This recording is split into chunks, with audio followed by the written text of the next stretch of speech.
It's news time. Information is power. The current, the news headline. As an Igbo, do you long for Biafra? And this is a write-up by GhanaWeb.com reviewing the Igbo and the Biafran, saying that the answer to this question as an Igbo, do you long for Biafra, is both yes and no.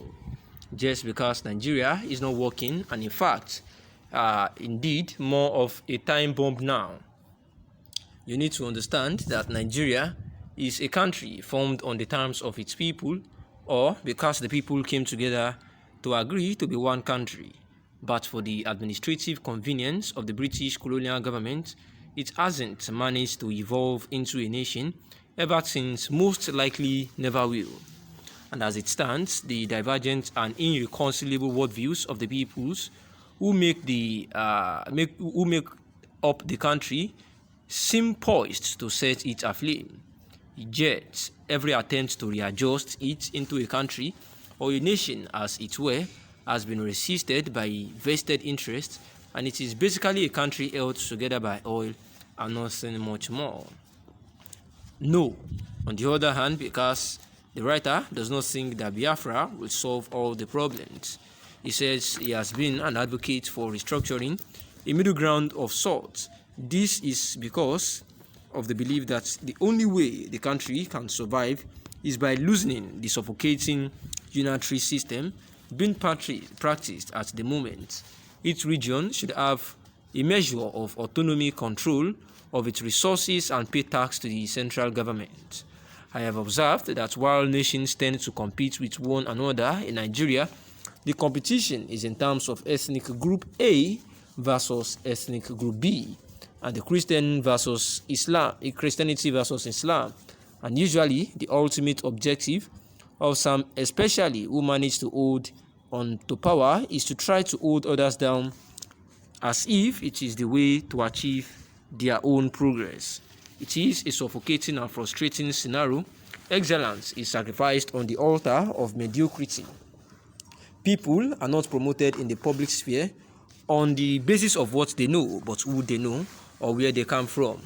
Having said that, I have often read with utter amazement people who try to malign and paint those advocating for Biafra as evil or fraudsters. This is most unfortunate and is often informed on mere hate. The truth is that Biafra advocates are simply those fed up with the Nigerian system and, most importantly, the marginalization of the Igbo, real or perceived. It is therefore uncharitable to say that they are fraudulent. It is ridiculous that while most people will agree that Nigeria is not working, they will in another breath begin to cast aspersions on those who say they want out because the country is not working for them, which is basically what Biafra is about. Here is probably the only place in the world where people call white black and black white because they can't bear to admit the truth. Another unfortunate falsehood is the idea that Igbo wants Biafra so that they will dominate other groups that fall within the area that once constituted Biafra. This is another mischievous attempt to paint the Igbo in bad light.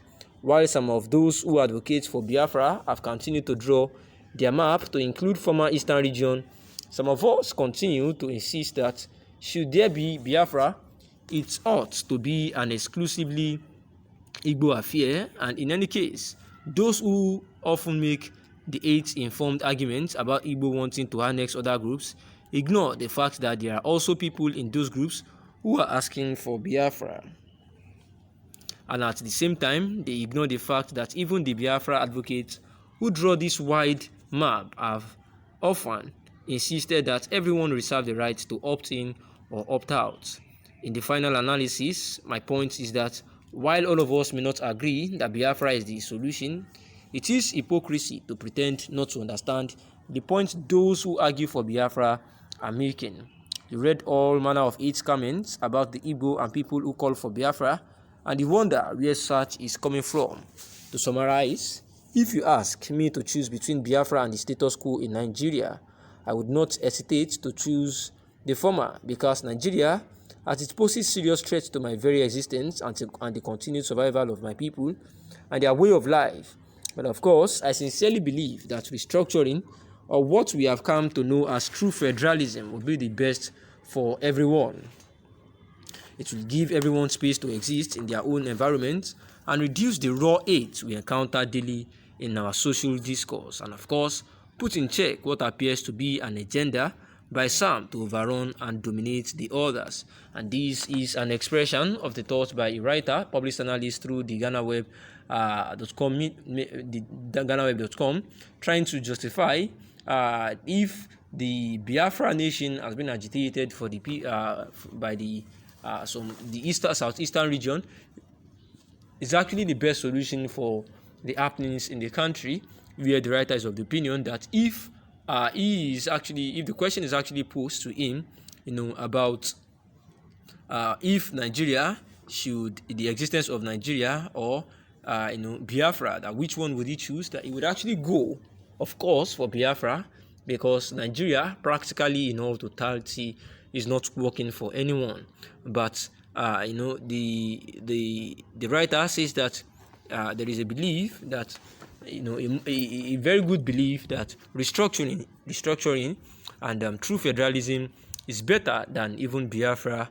The agitation for a Biafra, saying that the competition, as in terms in Nigeria now, is in terms of some ethnic group versus the other ethnic group, and especially the religious aspect of it, that is the Christianity versus the Islam.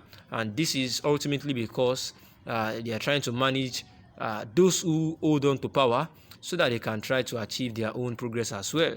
And this is why excellence is sacrificed on the altar of mediocrity. People are not promoted in the public sphere on the basis of what they know, but who they know or where they come from. And that is why this writer is of the opinion that he would rather be an advocate of restructuring as a middle ground of sorts, because this is the only way that the country can survive, especially all ethnic groups can survive at the moment, with a measure of autonomy by each region to whatever resources they have, and they pay tax to the central government, saying that it is suffocating and a frustrating scenario here in Nigeria, because the truth is that Biafra advocates are simply those fed up with the Nigerian system, and most importantly, the marginalization that these people have been made to perceive. And it is therefore uncharitable to say that they are fraudulent, because it is not possible for people to combine together to work out a country, and some people bench on that to extort these owners of the country, all in the name of being together as one so as to achieve a common goal. The writer has also said that those that are saying that the Igbo wants Biafra so that they can dominate other groups that fall within the area that they once constituted Biafra, that all these things are mischievous attempts to paint the Igbo in a bad light, saying that there is need to understand that those who often make these hate arguments are not informed about the Igbo wanting to annex other groups, because they have ignored the fact that there are also people in this said group who are also asking for Biafra. Thanks for listening.